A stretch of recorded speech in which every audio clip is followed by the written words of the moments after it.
Nigeria, Christians are being targeted, driven from their homes, and killed. Churches have been burned. Families have been torn apart, and entire communities live in fear constantly, simply because of how they pray. Sadly, this problem is not only a growing problem in Nigeria, but also in so many other countries across the world, and it demands urgent action. And I want to be clear. Protecting Christians in Nigeria is not about taking sides or dividing people. It is about uniting humanity.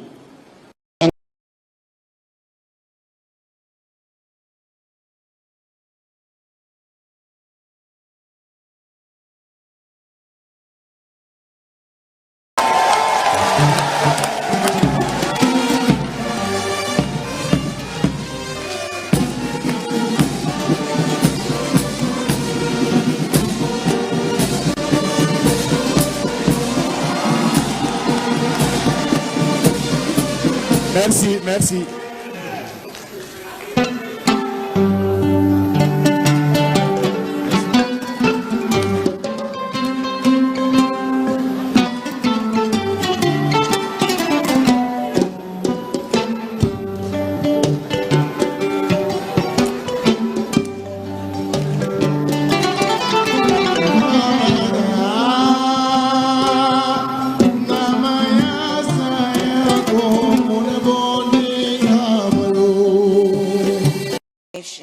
Is full of people with heart and soul, and they make me proud of them.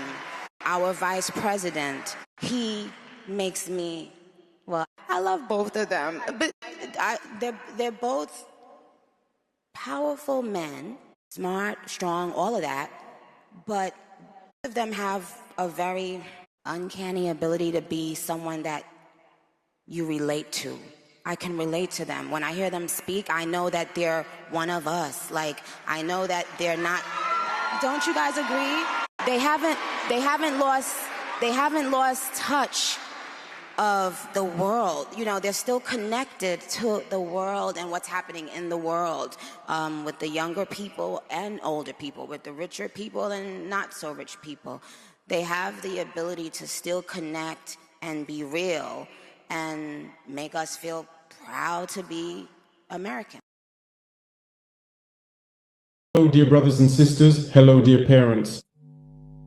Before I begin, I would like to apologize to the people of the Sahel who were waiting for us yesterday. But God willed it to be today, and here we are. We give thanks for all the blessings and for this wonderful day as we have gathered here in Bamako for the second session of the College of Heads of State of the AES Confederation. I would also like to pay a very special and heartfelt tribute to our incredibly brave and dedicated fighting forces who are consistently doing truly tremendous and exceptionally vital work on the ground, tirelessly dedicating themselves to their crucial mission, and thanks to whom we are able to gather here today to come together in the name of our people. I would like to apologize once again. To those whom my words might offend, I apologize, because I won't sugarcoat things. We are going to address words that only mimic prayer.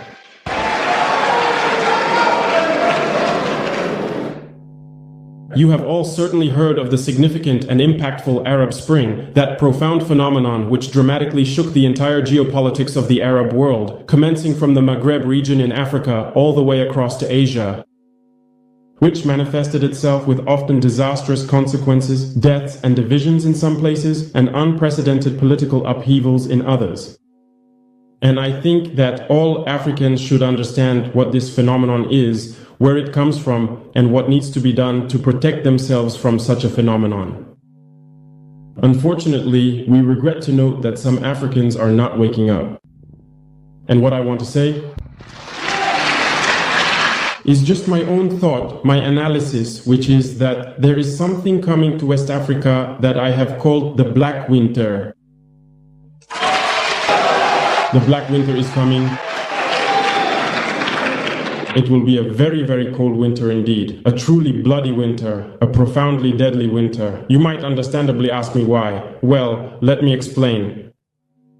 When we founded the AES Confederation, we felt this cold coming. And every day that God gives us, we strive to find logs to light a fire. A fire that will warm the hearts of Africans, a fire that will warm the minds and the blood of Africans so we can unite around it. We have also made every effort to charge at the wolf, to try to use their skin, to make coats to protect ourselves from the cold of winter. We have strived to build mountains, great mountains, to break the winter wind that would otherwise fall upon our communities. Unfortunately, it must be acknowledged that some black people are there every day, watering our logs with fresh water so they can't burn.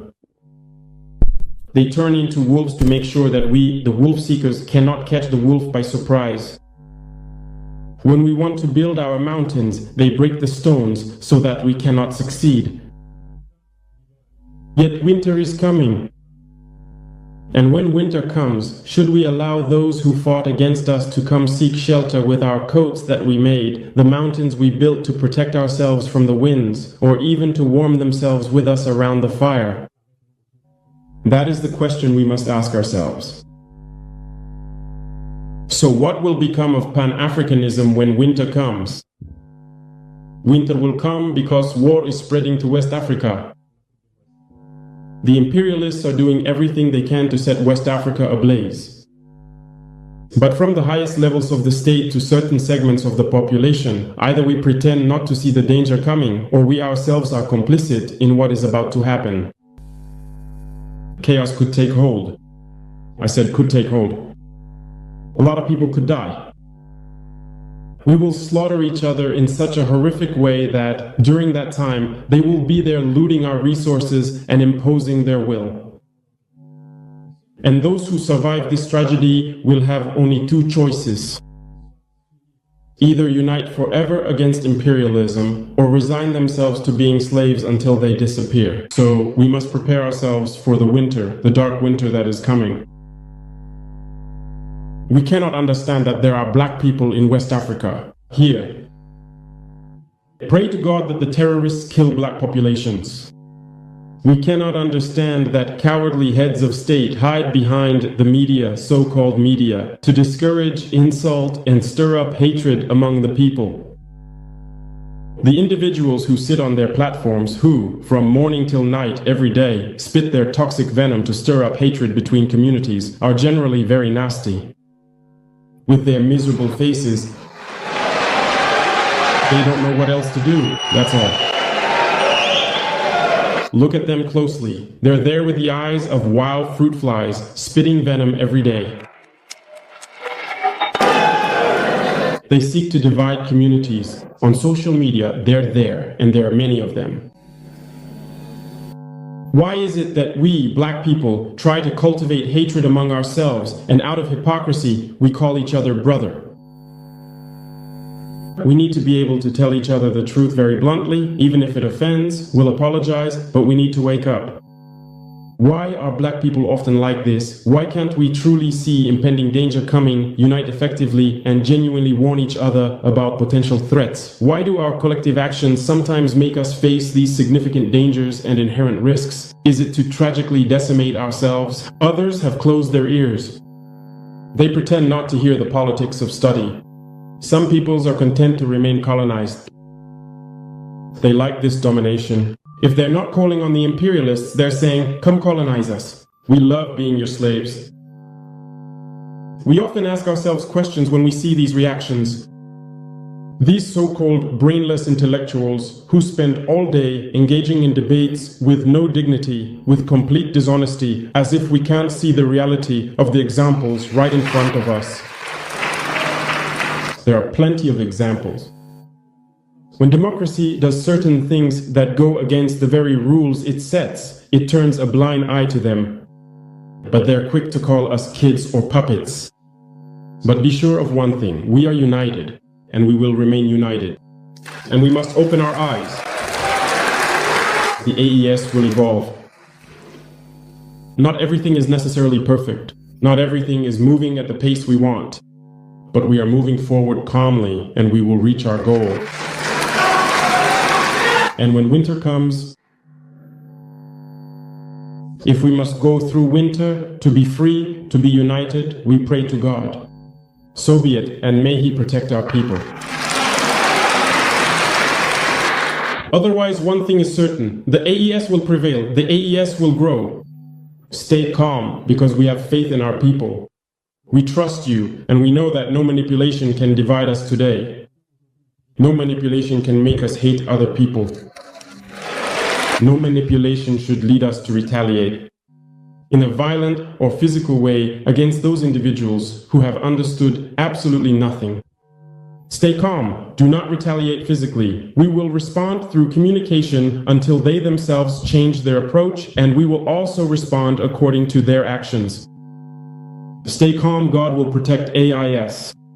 May God protect you all the people of AIS. May God guide you all in your goals. And God, He is so just, especially for those who fight. We are fighting. We are a resilient people, the most resilient in the sub-region. No one would have believed that you could endure what you are currently experiencing. We will defeat terrorism, we will develop, and we will assert ourselves. We will have our place among the nations of the world. May God bless the AIS. May God bless our resilient and steadfast people. May God unite us even more. The homeland or death, we call upon it.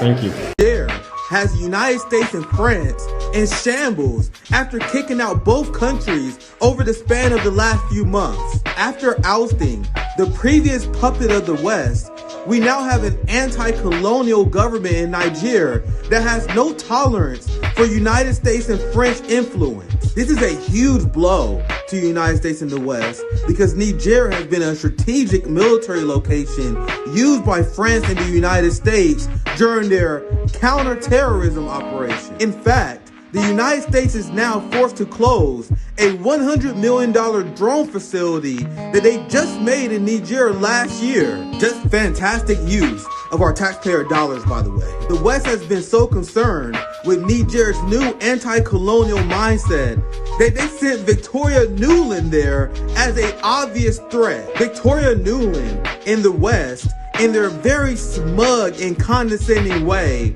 wagged their finger at Nigerians and warned them about Russian and Iranian influence in their country. Nigerians were so offended by this statement by the Biden administration that they responded by kicking the United States military out. The ridiculous belief of the West that Africans have to be told by Russia, Iran, or China that United States influence in their country is bad is absurd. As if Niger needs a reason to dislike France and the United States. The fact that the United States and France have to blame Russia and Iran for Niger kicking them out of their country shows that the United States is facing a giant problem of legitimacy and declining influence on the global stage. Niger, and many states in Africa, is embracing China and Russia because while the United States bombs, Russia and China build. I just told you a little while ago, these leaders that they call leaders, this included Lena Horne, this included Dick Gregory, and this included comedians, comics, trumpet players, baseball players. Show me in the white community where a comedian is a white leader. Show me in the white community where a singer is a white leader, or a dancer or a trumpet player is a white leader. These aren't leaders. These are puppets and clowns that have been set up over the white community and over the black community by the white community and have been made celebrities and usually say exactly what they know that the white man wants to hear. I would like to thank President Trump for prioritizing this issue and for his leadership on the global stage in calling for urgent action to defend Christians in Nigeria, to combat extremism, and to bring a stop to violence against those who simply want to exercise their natural right to freedom of religion or belief. I'm going to say this again. If you want to help the people of Sudan, free Palestine. If you want to help the people of Congo, free Palestine. If you want to help the Christians in Nigeria from Boko Haram, free Palestine. The people of Libya, the Somalis facing Al-Shabaab, the people in Congo facing ADF and M23, those being killed by jihadist terrorists in the Sahel, those being attacked by the terrorists in Mozambique, and all the other populations wallowing in civil war and terrorism around the world. If you want to end all this human suffering, free Palestine. Until you understand that those who are butchering children in Gaza are the ones who are designing, funding, and orchestrating secretly all these jihadist terrorism and civil wars, until you start condemning the single biggest state sponsor of global terrorism, until you have understood the bigger picture, you have not understood anything at all about Israel and how far its evil tentacles and global ambitions really are. It is only once the apartheid state is ended, its Greater Israel project stopped, and its medieval global ambitions to rule the world all replaced by a true democracy in Palestine, with one state for all and everyone regardless of race, ethnicity and religion, and everyone has equal rights and the right to vote in one nation for all Jews, all Christians and all Muslims. Only then will all these malicious killings around the world stop, because they only exist as part of Israel's medieval global ambitions to instigate global conflicts whenever they can, wherever they can, and use their allies as useful idiots to achieve their insidious global supremacist ambition. Israel and its allies are the state sponsors of terrorism and civil wars across Africa, putting billions of dollars into distracting the world from their genocide by paying Africans to slaughter Africans.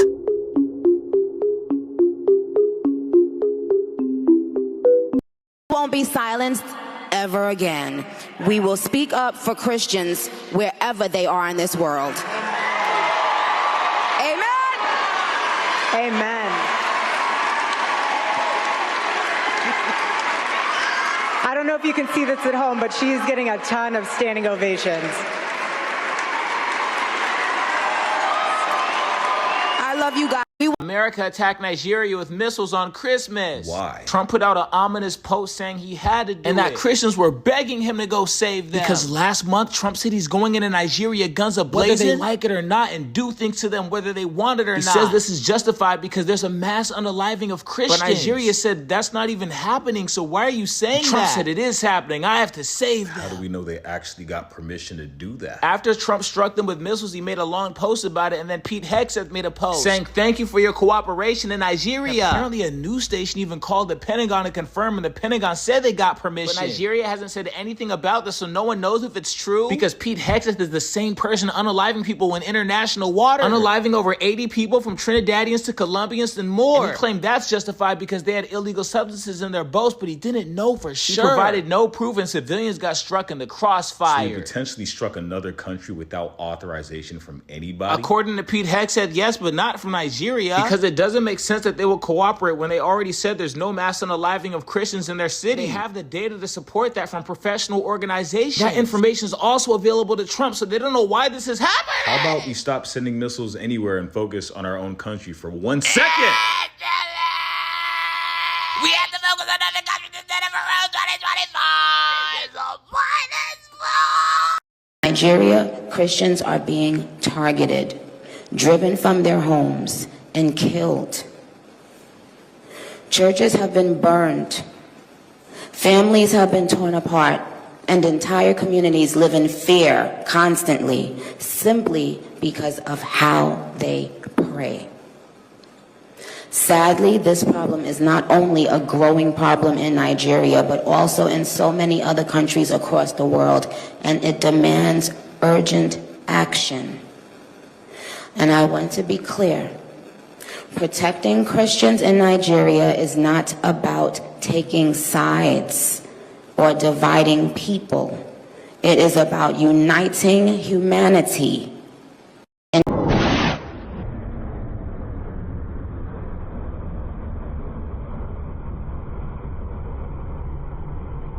Late 2024.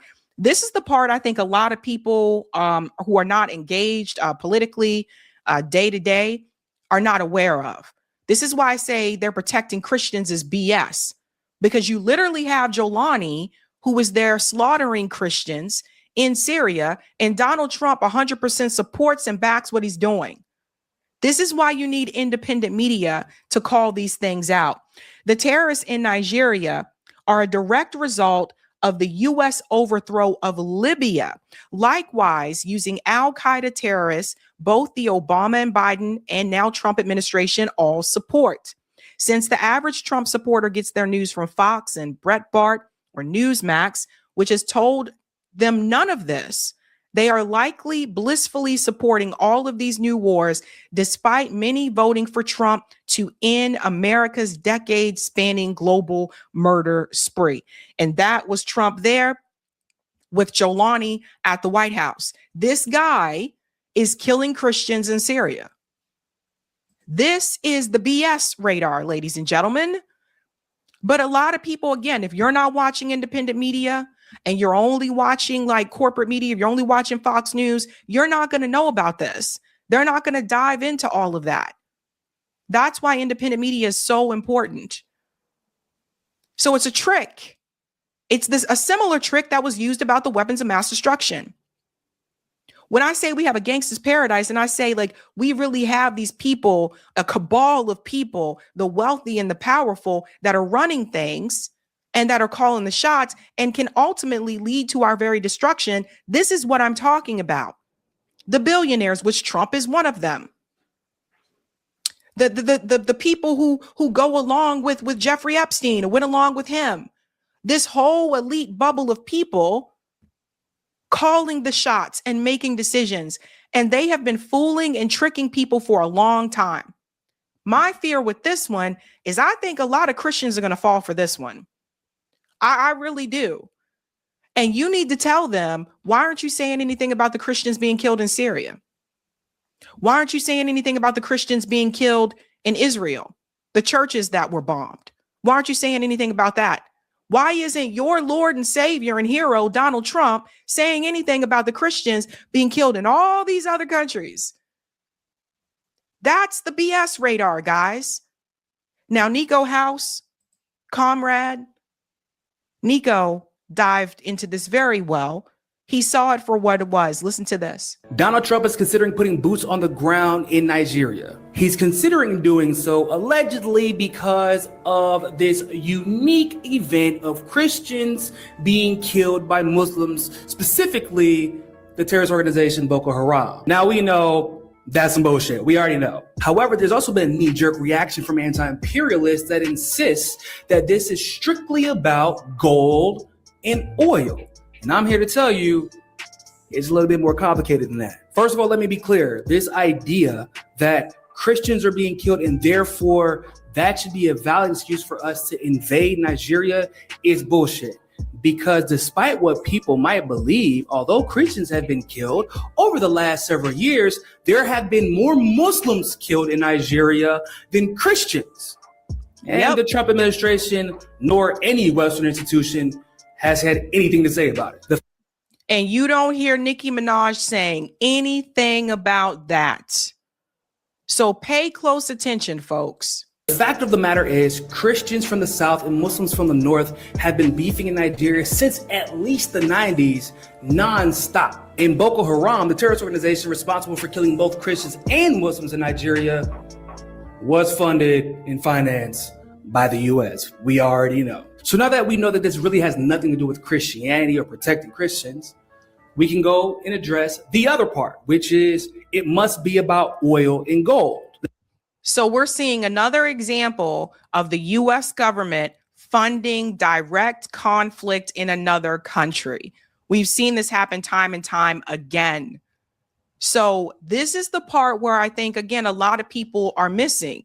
We got to go in and we got to stop those terrorists. We got to stop that group that we created, that we funded. Don't forget, without the overthrow of Saddam Hussein, you don't have an ISIS. I continue to tell people the U.S. intervention ideology, the strategy, the policy, it leads to more destruction in those countries, oftentimes more destruction than they had prior to U.S. intervention. So it just over and over again, ladies and gentlemen. Ladies and gentlemen, in 2024, Nigeria sent out about $58 billion in oil exports, principally to the United States, France, and Italy. And the reason why the oil, the gold, and other natural resources are going to states that are basically trying to invade Nigeria right now, especially the United States, is because Nigeria already has a U.S. puppet government in place, ladies and gentlemen. Y'all don't know about Tinubu, Mr. Falsify My College Degree with a fake ass name, drug lord from Chicago who somehow became the president of Nigeria? Yeah, do some research on that guy. Another Western installed puppet. So they get these governments in these countries to go along with U.S. imperialism and U.S., war. And so the public who's not engaged in foreign policy, like I think a lot of you are that watch this show and Nico and others, they just assume that, well, if that's what the government wants to do, if they want the U.S. to help, what's the big deal? What are we complaining about? They don't have the time or the energy a lot of times to research who these leaders are in these other countries to see that these are people who were installed by the West to do their bidding. That's why the government goes along with what the U.S. wants to do. So now the question remains, why the hell would the United States want to overthrow their own puppet government? Well, the truth is, they don't want to overthrow the puppet government. They specifically need boots on the ground. They specifically need a base of operation. And it's not necessarily because of what's in Nigeria, but because of the countries surrounding Nigeria. Namely, Burkina Faso, Mali, and Niger. And what is very important about Niger right now? Let me show you in just a second. We're going to come out. I'm going to show you something. We'll come back to that video. Let me show you what Niger just did.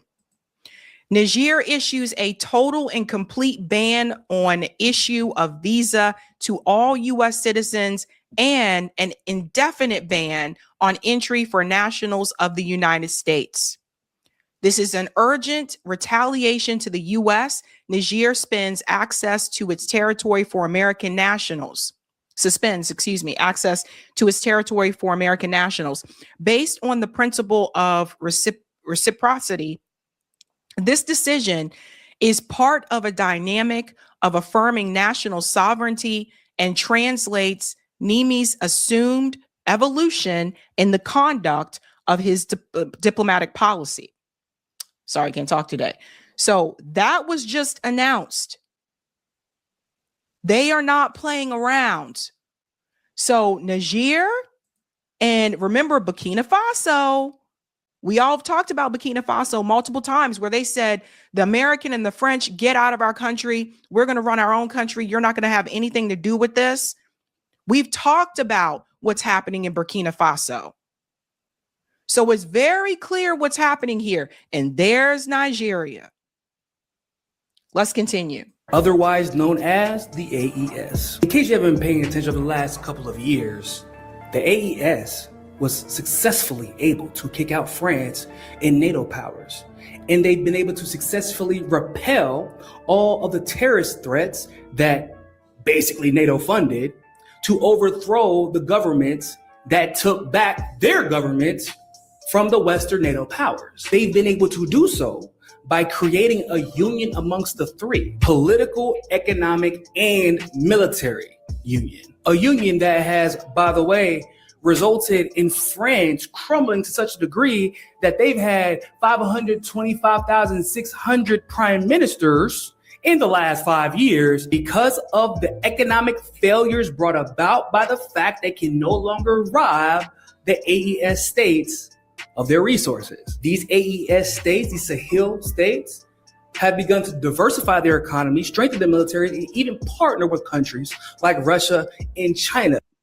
And that's why the U.S. government wants to have the boots on the ground in Nigeria so that they can go into those countries and they can destabilize them and take over. Any country that doesn't go along with the West and the Western agenda is ultimately a target. And that's what a lot of this is really about. Now, they couldn't just say, we're going to go into Nigeria, we're going to bomb Nigeria, we're going to go in and do this. So they come up with a reason. So the reason that they use is there's all these Christians that are being killed in Nigeria. But to Nico's point, there's more Muslims that are being killed in Nigeria than Christians. So what is it really all about? And if it's really about Christians, why are they okay with Jolani killing Christians in Syria? Why are they okay with Israel bombing Christian churches? This is the piece that is missing from the puzzle that corporate media isn't going to tell you. It's very important, guys, to take back control. And although Nigeria is firmly in the control of the United States currently, we don't know how long that will last, because I'm sure Nigerians are looking over across the border like, man, it's looking kind of cool over there, man. You telling me the people are actually in control of their economy? The government is actually working on behalf of the people, and the resources of their nations are actually being used to better the livelihood of the people who live there? And I'm sure they give it to Tinubu and that puppet government the side eye right about now. And since the United States can no longer set up shop in the Sahel states, and there is no legitimate reason to overthrow the Nigerian government because that's already a U.S. puppet government, well, we got to say Christians are dying all of a sudden because we don't really have any other excuse. We really just need to take back control of these countries. Yeah. And that's what this is all about. And that's how they're going to sell this war to the American people. And they're going to tell you, we got to just get boots on the ground because we got to go save them and protect them. And a lot of people are falling for it. Even this guy right here, he sees the BS. Listen to this. Trump just bombed Nigeria and everyone is misreporting it. That's because this is about one thing and one thing only. It is Nigeria's resources. It is not about Christian genocide. That didn't happen. It is not about ISIL. America has funded ISIL at times. America works with the people that fund ISIL, and America is interrupting the operations that actually undermine ISIL in Nigeria, the Nigerian government. Because let's be clear, bombing Nigeria, even if there are terrorists that the Nigerian government is fighting, is illegal, both under federal and international law. And this is not about protecting Christians, because even the Christians in Nigeria, by and large, do not support American intervention, which still kill Christians. This is another example of a government not doing the will of the people. This is why I said, when I say Nigeria, we're talking about the Nigerian government. We're not talking about the Nigerian civilians. And that's important for people to understand. So when you install the government that you want, it's easy to get them to go along with your agenda. There's a lot of puppets walking around throughout the world. I'm well beyond justifying why there is no justification for this. But what I want you to learn from this, the very clear line that a justifying narrative spread for the past year by motherfuckers like Bill Maher, and then taken up by the right-wing mainstream of a Christian genocide in Nigeria, which was never happening, and no international human rights organization agrees with, directly led to people being killed by American bombs. It is important that we undermine these myths that are used very quickly by every single liberal and conservative mainstream institution to justify violating the sovereignty of another nation, killing its citizens, very clearly to steal its resources, something America and the West has done 4 times over in Nigeria as they funded coup after coup after coup after coup. Styling no, listen but got pictures with me smiling no.